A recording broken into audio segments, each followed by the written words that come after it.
Hey everybody, Doug at Jammin Auto and Tire. Today we're going to talk a little bit about flat tires and tire repair. So this customer here, actually this is one of our tires we put on, and she must have been somewhere else because it's been repaired incorrectly. This is what we call plugging a tire. And right there, what they've done is they have taken a hunk of rubber, just like this, and they lube it up with some glue, and then they just jam that in there. And then what it does on the inside, I can show you here, just gives you a little plug, and that is not a professional way to fix a tire.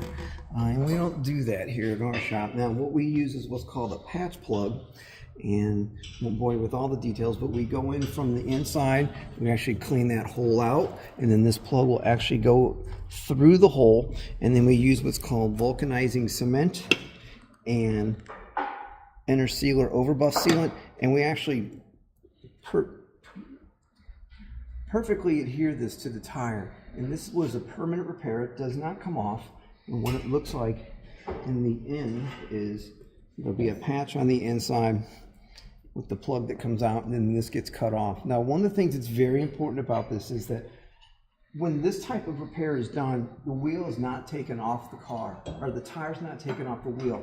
And the problem is if you don't go in and inspect the inside of this tire, what we often see is tires that get run low on air is they shred from the inside. This is actually from the inside of a rubber tire, and this is the rubber beads all getting hot and melting together, because when tires go flat, they pick up heat and they get really hot the flatter they get. So it's always very important that when we do a flat repair that we take the tire off the wheel, we inspect the inside of it, and at the same time we make sure there's none of this in here, and then when it's all over said and done, we do a patch plug and fix it the correct way.